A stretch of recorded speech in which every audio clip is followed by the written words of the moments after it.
on?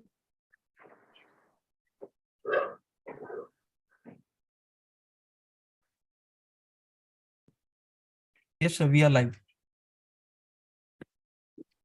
So, good evening, everyone. Welcome to another guest lecture series organized by the Center for Comparative and International Taxation, Sindel Global Law School. Today we have with us Mr. Sidhesh Rao, who is a researcher at the Institute for Austrian and International Tax Law of Vienna University of Economics and Business. Without further ado, I would like to invite Mr. Rao to please start today's session on taxing crime, a whole of government approach on fighting corruption, money laundering, and tax crimes. So please. Thank you so much, Ritesh, for inviting me. I think I cannot share my screen. Is it some problem or host disabled? Yeah. So can we give hosting rights to Professor Sidhesh?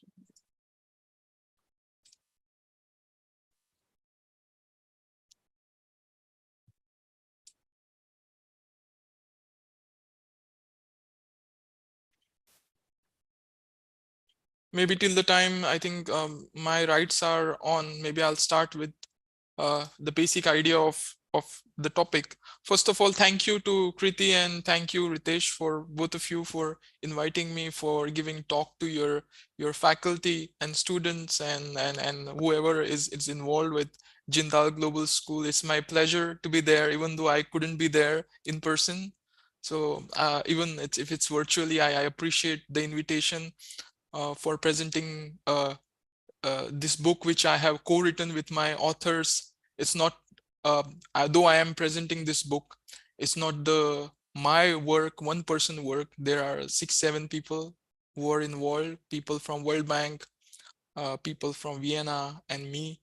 So it's a collective effort. So it will be incorrect for me to say that this is my work. This is a collective work, and we have done this work together. And thank you for inviting me to share what we have written, what I have written, we have written, and through what we have learned from the experience of different countries and how they are utilizing what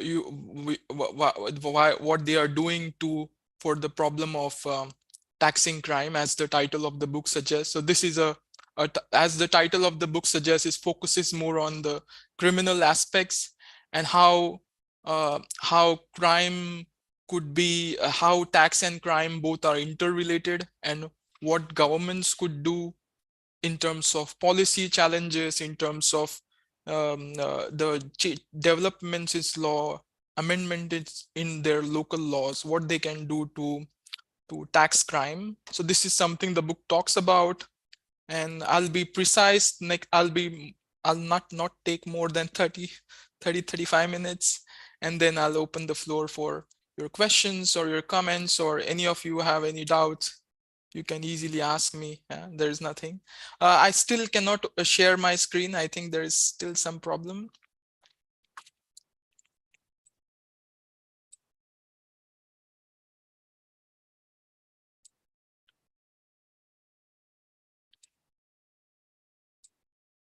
Is there something? I think just allow us a minute. Let me look into it. Yeah.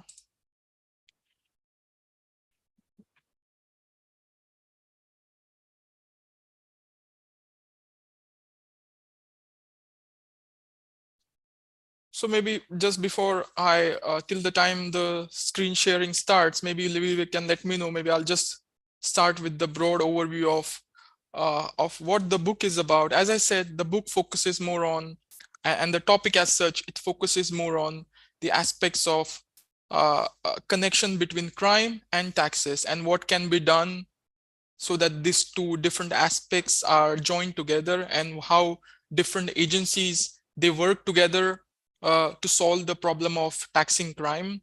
Why there is this problem?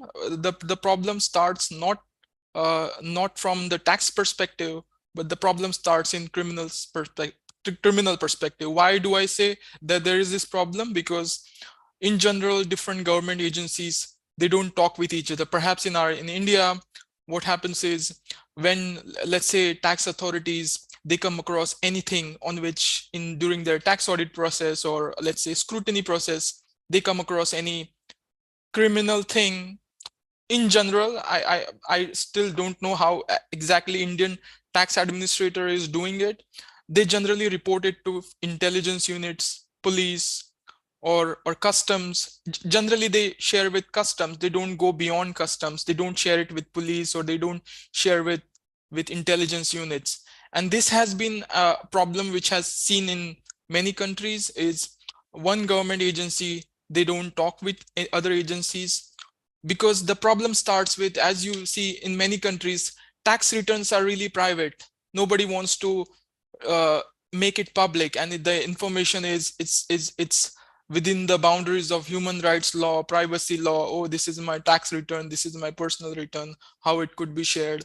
But in case of what we argue in this book, in case of criminal investigations, if there is a crime and there is a suspicion of crime, if there are indicators of there, what could be the broad indicators of crime which tax administrator could come across while doing tax audits, while scrutinizing the cases. Similarly, if a police comes across during their investigation something which they should report to tax authorities, intelligence units comes across anything which they should report to tax authorities, and how all these different agencies can work together to tackle the problem of corruption. So this gives this is the main theme of the book, and it gives an example of case studies.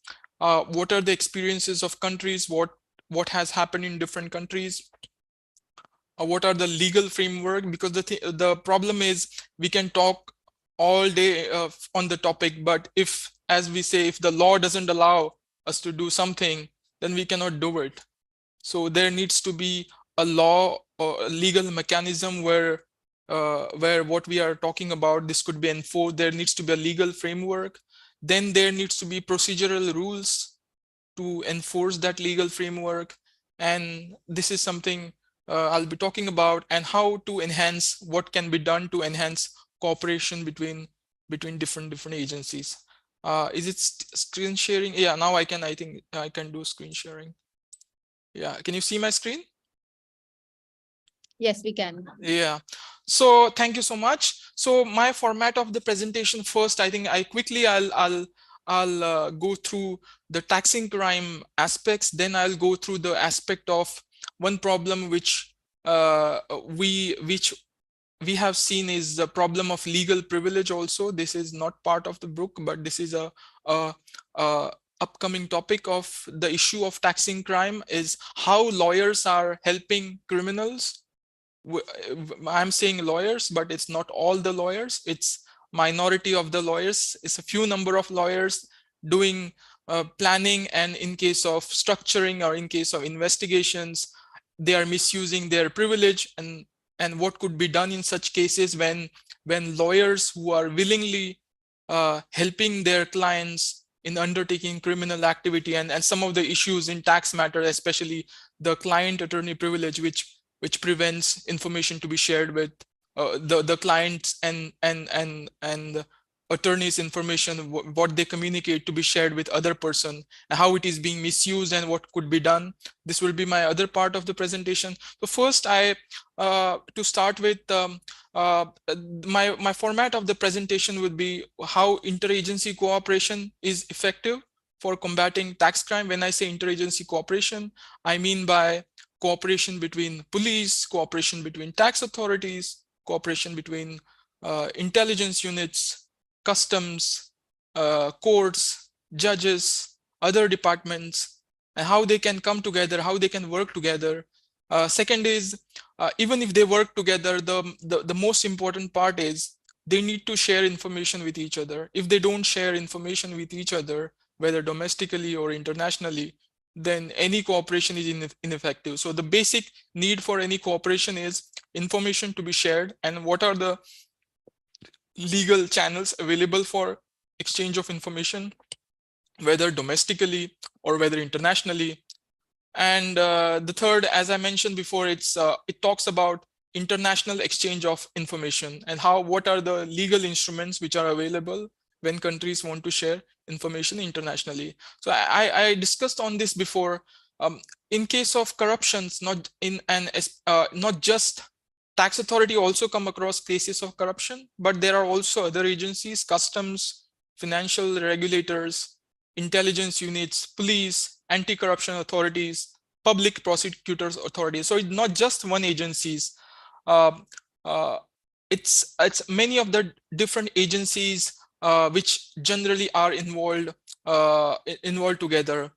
But what could be is the concern for them? The concern for them is they have a different legal standards, because the thing is, these agencies catering towards their own purpose. Tax authority will focus on tax, police will focus on their police aspects, intelligence units will focus on their intelligence aspects. So their aim and their goal are addressed towards their particular aim for which they are established. So they have a different legal framework.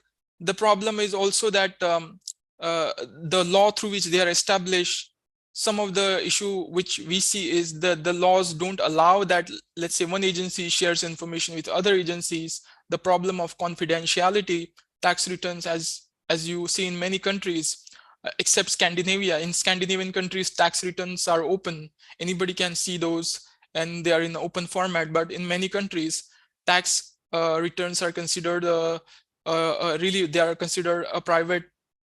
They are really considered really private, and any breach of it in the open, it could be could get sued. So it's a really private information. So how do agencies can share information without compromising confidentiality? And the fourth aspects, which is to help this problem of interagency cooperation, is world has changed. We are not living in the world of using papers and sharing, though in India we still are using papers. It's like how can we use new technology to access database? Let's say customs or police, they don't have to send notice with signed papers, which takes 2 days to reach, and then they print and then send it back. It's why there could not be one common system where all those agencies have those information at one system and they have their access to that information, rather than going it through paper format back and forth. So how to establish exchange of information channels? There are actually 10 global principles. Those global principles are established by OECD, and 8.8 is one of the principles that was established by OECD. It says in its best practice that the agencies should identify contact points for information sharing and cooperations. So there needs to be clear understanding of which are the person who needs to be contacted in case of information to be shared with different agencies.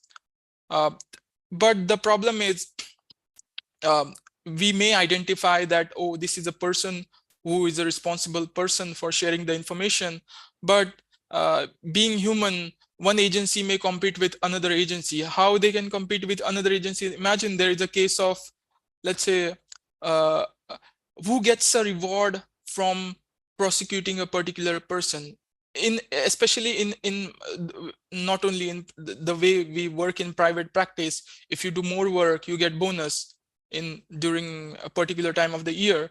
In case of investigation prosecution agencies, they also have if they bring in particular amount of number in through investigation, they get bonuses and they get rewards, they get recognition. And if one person is being prosecuted by 3-4 agencies, everybody wants to claim the reward. I am the person who prosecuted this person, so I should get the bonus of the amount I brought in.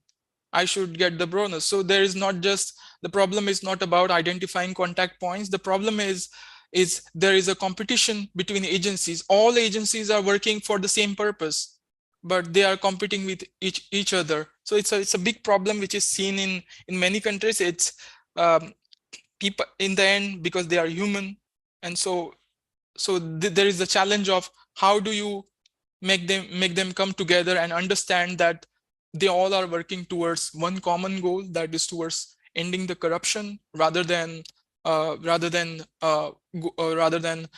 tackling this goal in a different way.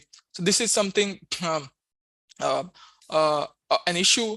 How to establish exchange of information channels. What we can see is, first is there is a primary legislation. When I say primary legislation, there needs to be a law which allows information to be shared. And what we see that in many countries, there are not even laws which allow information to be shared. So first, that what needs to be done is there needs to be laws. Second, even after there being the laws, like in India, what we see is, let's say, custom signs an MOU with tax department, direct tax department, or with police or with others. So it's a good practice that other countries could also follow. One agency enters into memorandum of understanding with other agencies, and so that they can share information with each other, that they have an understanding. What are the models for information sharing? Because information sharing is much more crucial. It's through direct access to automatic exchange of information, spontaneous exchange of information, and information upon request. This is not just domestically, but also internationally. There are there are agreements, tax information exchange agreements, and in that also there are different ways to share information. But the problem is the problem comes down to what information could be shared. This information could also be restricted. If, let's say, for example, if there is a legal framework and the definition is the scope of the definition is too narrow, then information, perhaps even if it wanted to be shared, because of the definition, it won't get shared. So it needs to be made sure that whatever information would be shared, we have a broadest possible range of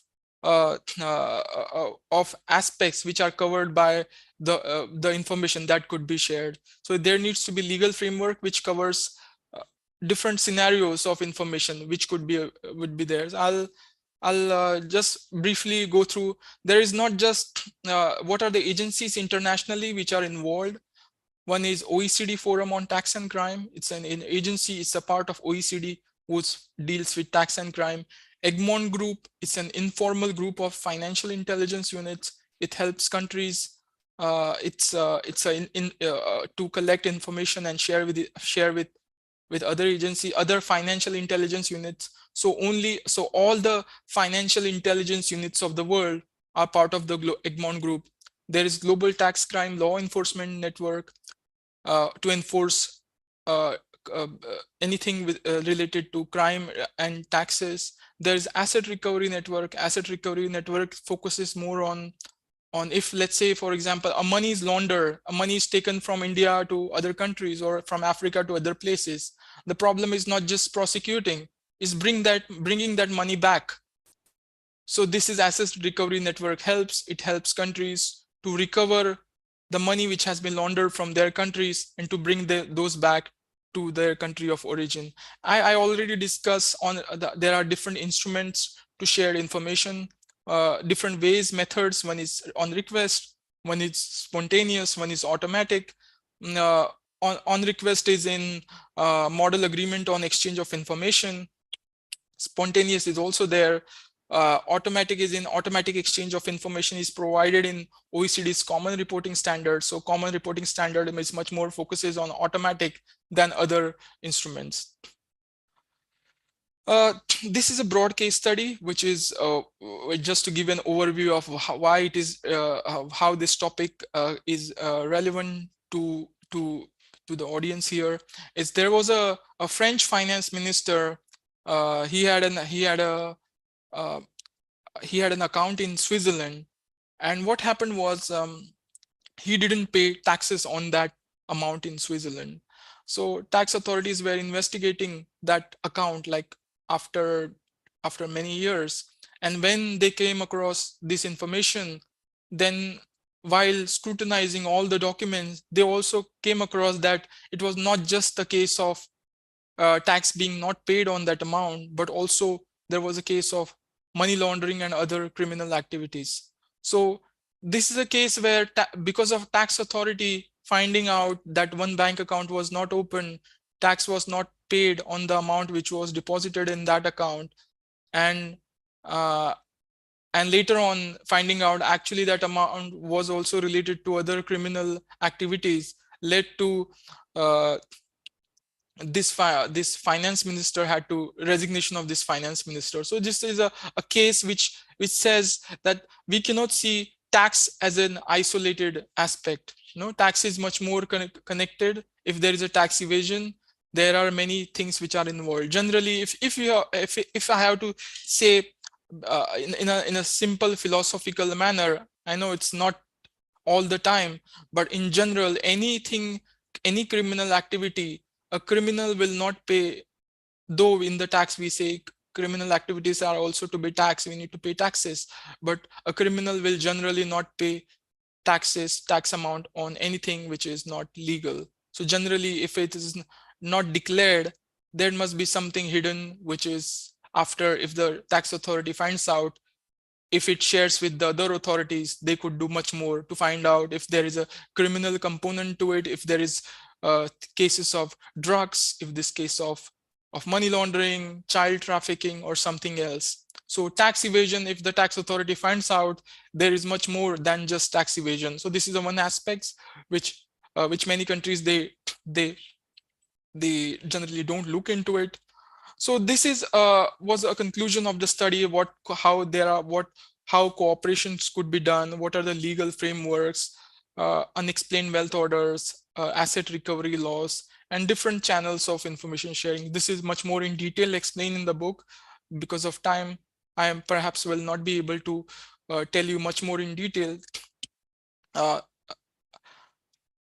Then I'll maybe perhaps move to the other part of the presentation, which talks more about legal professional privilege. I initially, when I said, now we are looking at the problem of lawyers being involved in cases of, when I say lawyers being involved, it's not all lawyers, some lawyers and few lawyers. It would be wrong for me to say that all lawyers are bad. I myself, I'm not a lawyer, so I can say it easily.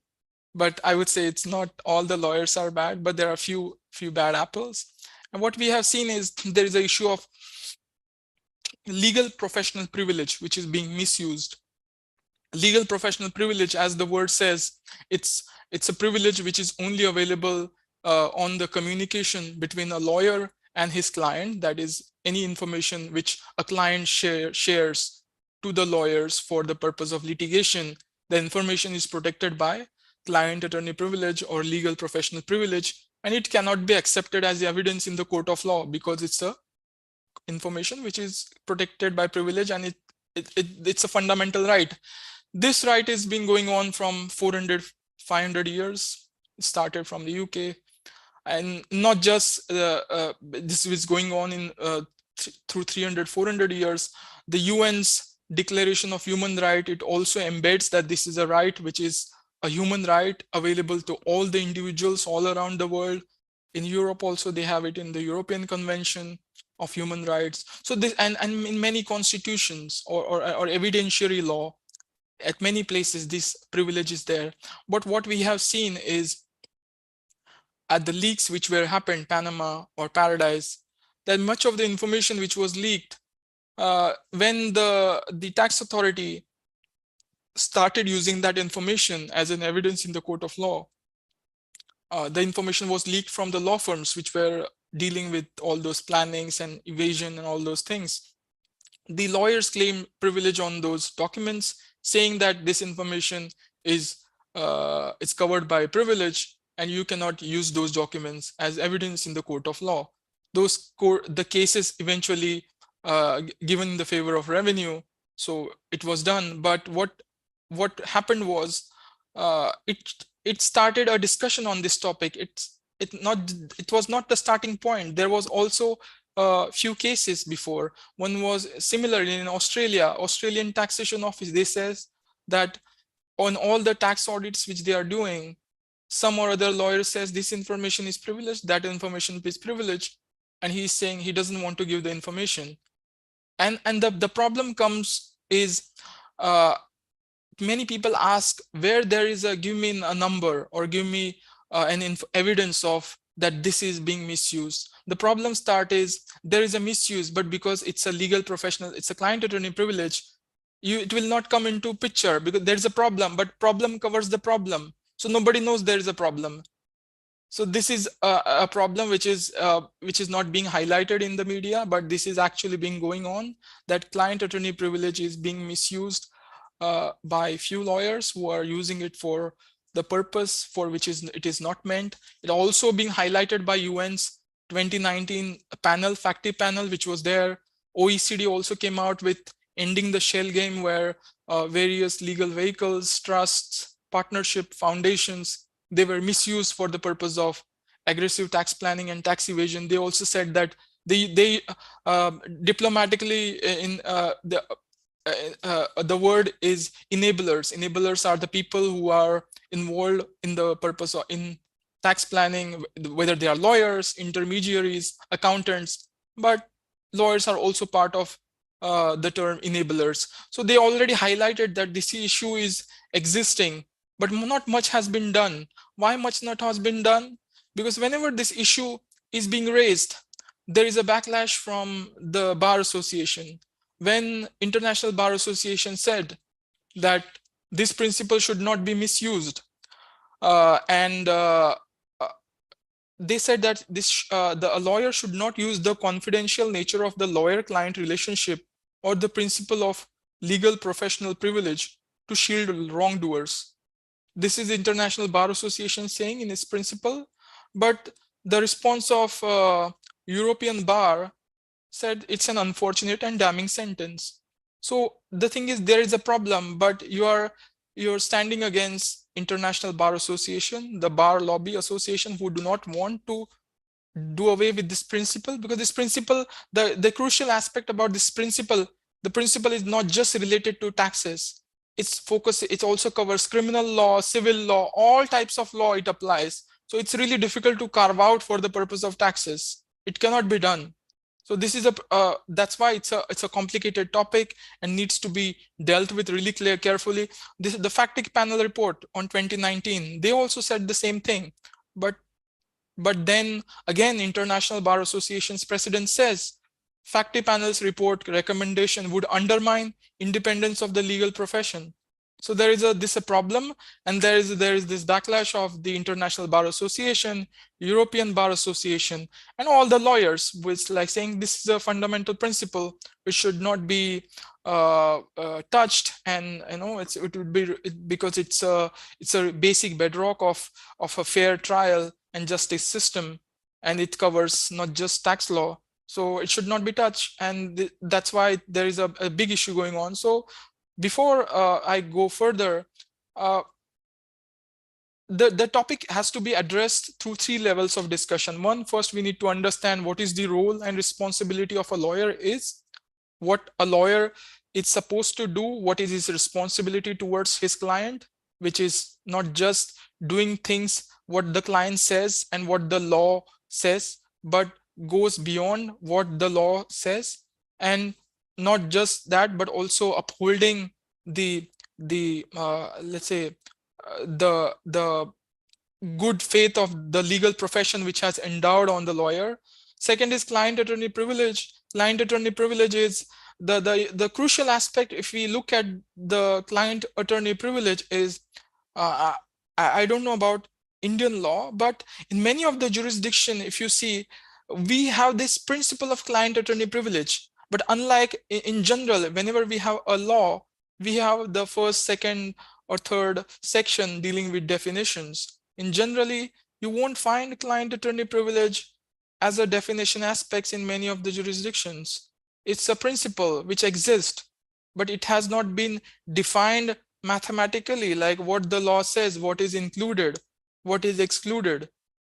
So this is something, a problem which we see. The third problem is there is an asymmetry of information. When I say asymmetry of information, imagine on my left-hand side of the screen, there is a tax authority. What is the main aim of the tax authority? Tax authority wants to combat tax evasion. They want to enforce tax law. They want to access the confidential information of tax return, of all the information which the lawyer has Whereas defense lawyer are all completely on the opposite axis. What they want to do is they want to safeguard clients' rights. They want to protect client attorney privilege. They want to maintain confidential nature of communication. So both are working on a different goals, which are completely opposite to each other. So anything, any solution which needs to be thought about for this problem, it needs to be come to a common ground where tax authorities and defense lawyers who are defending their clients, they come on a common ground rather than they both are, because the objectives are completely different. That's why there is a information asymmetry between both of them. So not just this, there are two public interests we have at stake. One is when a government is enforcing, or tax authorities enforcing their laws. The problem is to collect as much tax revenue as possible. That's the main aim. Any tax authority, whenever they are enforcing law, to collect as much tax as much possible. But the other part is to preserve the client attorney privilege.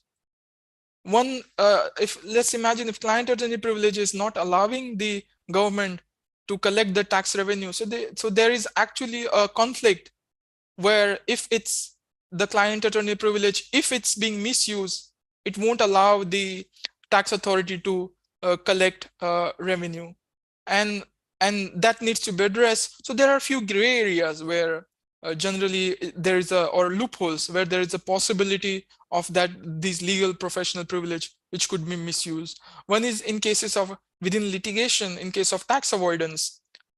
In case of criminal activities, legal professional privilege doesn't apply, but tax avoidance is completely legal. It's within the four corners of the law. So legal privilege will apply, and any information which will be protected by client attorney privilege will not be accessible to the tax authority. The second area outside of litigation, same tax avoidance, which is completely legal. But nowadays what is happening is many countries have mandatory disclosure rules. Mandatory disclosure rules allow if a lawyer is involved in any tax planning, aggressive tax planning, he needs to report those if the hallmark scheme, if it fulfills the characteristics of hallmark schemes. But there may be scenarios where that MDR may not apply. Let's say, for example, it doesn't cross the threshold. Many of the laws which are drafted now, they have monetary threshold. We have 750,000 in Pillar 2. In India, we have for equalization levy. Similarly, for MDR, there may be an amount figure. If let's say a planning structure is done which doesn't cross that threshold. Other problem is, let's say an MDR structure, many of the countries still don't have MDR. They are in the process of starting to implement MDR. Any of the tax planning which is done before the MDR comes into force, it will automatically go out of the picture. The third is, we much more focus on domestic, international, everything international, but it's not just international. Tax planning also happens domestically. So anything domestically could also be affected by all those things. So these are few of the cases. Domestic issue is not much important because even if it's domestic tax planning, tax authority might catch it. Yeah. The other challenge which I see is from the perspective of modern accounting firm. When I say modern accounting firm like Big Four. Big Fours are generally, they are not just accounting firm. There are lawyers, there are non-lawyers, they are engineers, they are consultants, there are different types of people who are they are sitting under the same room, giving one advice, different advice. You may have recently heard about the EY trying to split up, but they are not being split up. So the problem is, let's say, imagine an accountant gives an advice, but that advice is being run through a lawyer who gives on top of it a covering letter, and then later on says that information is protected under privilege because it's on top there is a lawyer sitting. So it's this is a way of using a lawyer to claim privilege on the information which is actually done by some other person who is not a lawyer, who won't have that privilege. And this is generally happens in case of more accounting firms who are generally much more diverse in terms of professionals who they employ, The second problem is client attorney's privilege extensions to non-lawyers. The problem is I'm talking about lawyers here, but tax as a subject is not just done by lawyers. There are chartered accountants, there are, in other countries they have tax advisors, tax planners, and whatever you might call them. And if same thing is done by other professionals too, why do lawyers only can claim the privilege, even though it may be in the case of litigation? But why it is so much specific to lawyers, whereas the same things could be also done by the other professionals? Other professionals won't get the same privilege. We need to think about this topic of why it is special for lawyers and why it is not for others. The problem of tax crime, in case of legal privilege, the basic fundamental principle is if it's a crime, the privilege doesn't apply. Similarly, if it's tax evasion is a crime because you have not paid your law, which is paid your tax, which is you are required to pay within which the law says, and you have not paid. It means you have done a crime. But the problem is many of the countries, they don't have the definition of what is a tax crime. And if, as I said before, if the law doesn't define what is tax crime, and even if it is a tax crime, the definition, if it's unclear, if it's ambiguous, lawyer will say it doesn't fall in the category of tax crime. Tax authority or other enforcement agencies will say it falls in the category of tax crime.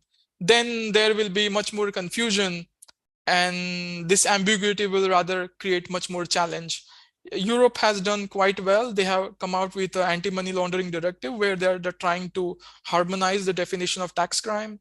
So how do we strike a balance between preventing the misuse of cap and not taking away this principle completely? First, we need to recognize, as I said from the start, it's an issue which is done by minority of the lawyers. Not all lawyers are bad. It's the few lawyers who are misusing the issue. So we need to train those lawyers. We need to educate them that this is an issue, and we need to tell them that they should not. We need to call their moral higher grounds. So we need to educate them that to respect the spirit of the law, which is difficult, I know. Second is the role of the bar association. What I see is bar associations in many countries, they are just taking membership fees and doing nothing. So it's better that now bar associations do something than, especially in case of client attorney privilege, the approach of, in France, if there is a case of money laundering, and if the government asks for any law enforcement agency, that is financial intelligence units, they ask for the information. First, the information has to be approved by the president of the bar association. And then if the president of the bar association says it's okay to be given, then the information goes to the intelligence unit. So the president of the bar association acts as a middleman, means like an approving authority. So this is an approach which other countries could also follow. But again, this is not a full-fledged approach because bar association still has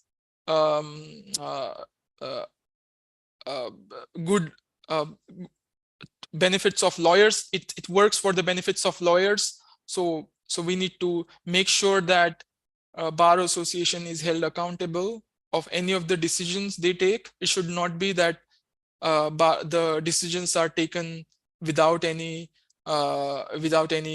accountability. The third is a code of conduct. Code of conduct is Australia has introduced LPP protocol, which says what falls under legal professional privilege. It's a voluntary protocol. Any lawyers, big fours, clients, NGOs, they have all adopted this protocol, and says if the lawyers who are doing advice or clients, they should accept this. They have to voluntarily accept this code of conduct. If they do it, there won't be much scrutiny. So this is something other countries could also follow. The fourth is the sealed envelope procedure, where this is much more, it is being used in the competition investigation, like the information which is generally is protected by privilege. It's put in a sealed envelope which minimizes the risk of breach of client attorney privilege. So these are some of the methods which could be used to prevent CAP, so that we don't allow its misuse, but also that we don't completely break this principle, which is really much more fundamental for the fair trial, for the good functioning of the justice system, for the consideration of human rights. It's all important. So the basic thing to be done is influencing lawyers' behavior through education. The lawyers needs to be educated that this is an issue, and they should not misuse the privilege which has been given to them because of being the member of the bar, which is like they have a duty towards the society as a member of the bar, and having approaches like voluntary code of conduct, sealed envelope procedure. But also in the end, we need to understand this is not just a principle, this is an issue of human rights, issue of confidentiality, which has been embedded in UN's the Charter of Human Rights and all other human rights. So we need to really strike a really delicate balance between taking away this principle and preventing its misuse. So this is a broad overview of legal privilege, taxing crime. Taxing crime is much more deals with agencies and what were the cases which are involved. I will not go much more detail into further because maybe perhaps I will have to go through different instruments, which could be much more technical. But the book is there. I think if anybody searches taxing crime, they would easily could access the book. It's a book from World Bank in a PDF format. Anybody could access it. And if anybody has any comments, I'm there. They can reach out to me. I'm easily. You can find me on the Google or anywhere. You just search, you will find me. And thank you so much. I think this is a short presentation from me. And I look for any comments which you might have or any questions which you might have. I'm ready to answer those. Thank you so much. Thank you, Sandesh. It was a really interesting session today, and I think we all have a lot to discuss among ourselves as well, because I think even in our colleagues, even me for that matter, we have so much differing views and contradictory views when it comes to this topic. And so right now we'll just open the floor for any questions, and then we can take it forward. Yes, sir. Isha this side, I have a question. Can I ask? Yes. Yeah, so am I audible? Yes, you are. Right. So, firstly, I would like to thank the speaker for such an excellent presentation. I genuinely learned a lot. And sir, I wanted to ask, so would the nature of an offense in the sense that if it is a civil offense as opposed to say a criminal offense, right, and it is in the jurisdiction of a state that initiates the investigation, so would that impact the willingness of the foreign state to cooperate with the investigating state? And the reason why I'm asking this is because if the offense excuse me, if the offense is criminal as opposed to civil, that would normally entail more searching and more invasive processes, right? Because the public element of the crime, it casts a heavier burden on the investigating state to settle the matter. So how would this, as opposed to rendering these offenses civil, impact the difficulty in forming these international agreements and frameworks? Mm-hmm. So it's a really interesting question, and the problem becomes much more complicated in terms of when the criminal prosecution is involved and different agencies are involved, and especially when the information is to be sought by other law enforcement agencies. I'll focus much more on tax matters. In tax matters, generally information is generally sought through. Many of the countries have entered into tax information exchange agreements. So generally what happens is, in cases of tax issues, such information could access by tax information exchange agreement, but there are also other agreements, CRS, through which also authorities gets information. So there are broad different frameworks through which information could be accessed, but it's a challenge where if a foreign authority is involved and where a criminal investigation is a matter of concern for the domestic authority, then information getting could be a challenge. And the problem happens in case of investigation is not just getting the information, but getting the information in a timely manner, because time is crucial. If you get information after 10 years, the information is of no use. Right. Yeah. So Okay. So I have another question. yeah. So all countries of the world, they do not have similar levels of bargaining power, right? Mhm. So in that case, would a neutral international forum act as a moderator as opposed to, say, bilateral agreements where there are two very unequally situated nations that Mhm. might, disproportionately affect the sovereignty or the interests of the smaller nation? Mhm. Well, I think to be honest with you, you are really right. You are philosophically means like in terms of having such a system where one let's say in tax you have something called as a philosophical argument, having a world tax court, which is it's a still it's a dream which is still not possible, having a world tax court. The problem start with, it's not that it can't be done. The problem is the politics. It's the problem of sovereignty. Like nobody wants their own law or their own matters to be decided by some other third party who may have financial supporting from different third party. So it's the problem is not much about it's a good solution to solve the problem, but the problem comes down to the global geopolitics. So it's a really difficult to make. Just take case of the criminal court in Hague. It gives a decision, but what happens to the decision? It's a international criminal court.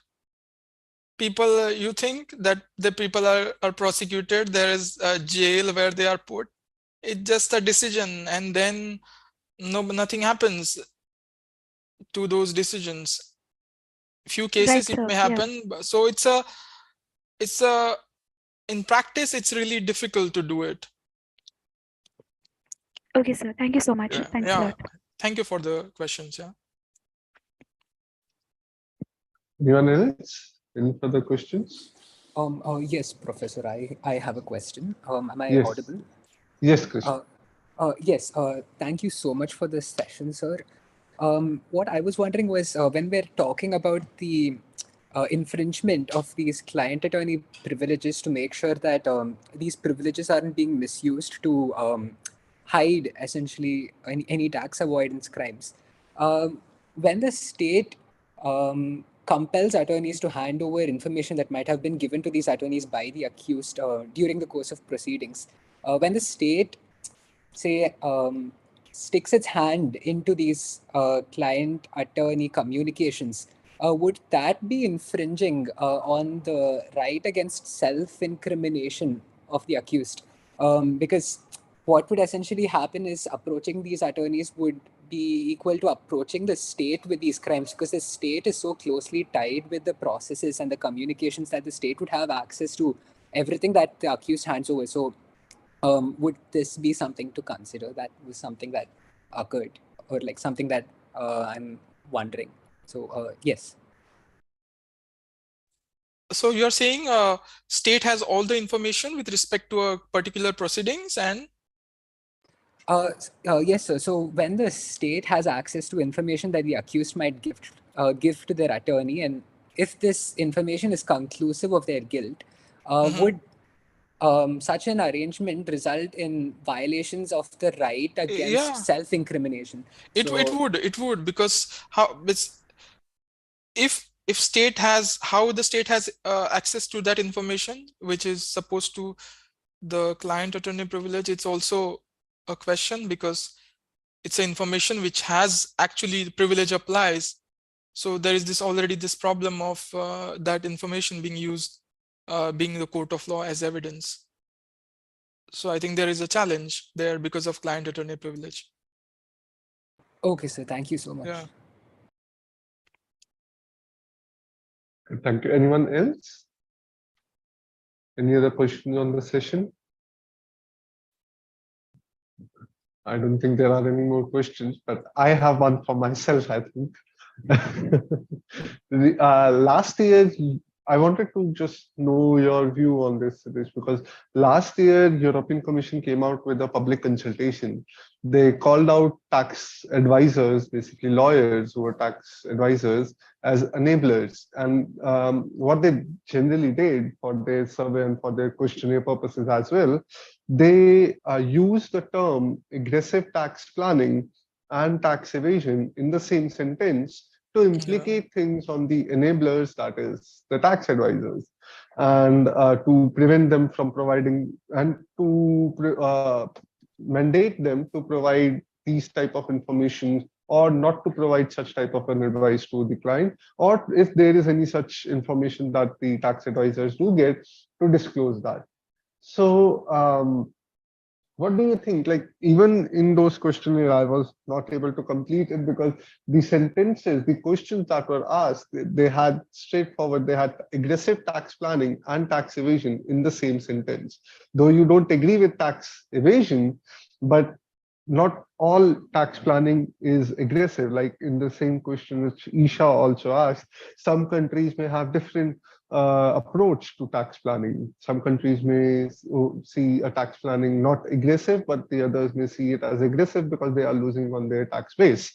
So what's your view on this? Like how this... Well, the thing is, they have come out with these proposals, which it's still not been converted into a directive, which is being enforceable, and so it's still a proposal. And again, they have drafted this definition of aggressive tax planning, which is in per se, can you draw boundaries on what is aggressive and what is non-aggressive? It's a really difficult topic to define. It's how could you draw parameters of this is aggressive, this is not aggressive? That also, because drafting such a definition is a challenging thing, and they are already facing challenges here in Europe. And for example, I showed you an example of this, the Bar Association's response. So Bar Association is not just this is for the purpose of client attorney privilege, but when these proposals are discussed in the European Parliament, they also ask for from the response from the Bar Association, International Bar Association, European Bar Association, and European Bar Association is not happy for being included in the scope of enablers. So there are these challenges where bar associations are not happy. The scope of aggressive tax planning being a topic which is really difficult to define what could be the boundaries. It's a difficult issue. It's still not being resolved. No, that's the issue that I also see, that it's not just, you cannot define aggressive and you cannot distinguish between these two, and still there is a need for getting into the documents or getting more disclosures from the tax advisors, now termed as enablers. Yeah. Thank you very much for this session. It was no, I want to thank you and Kriti for inviting me and to speak with your students and staff. Yeah, I appreciate it. It is a pleasure, I would say. Kriti, you are on mute. No, I was just saying thank you for this insightful presentation. Thanks a lot. No, you're welcome. I hope you all like the presentation and something to take away. It was really insightful, I would say. Sorry, Kriti.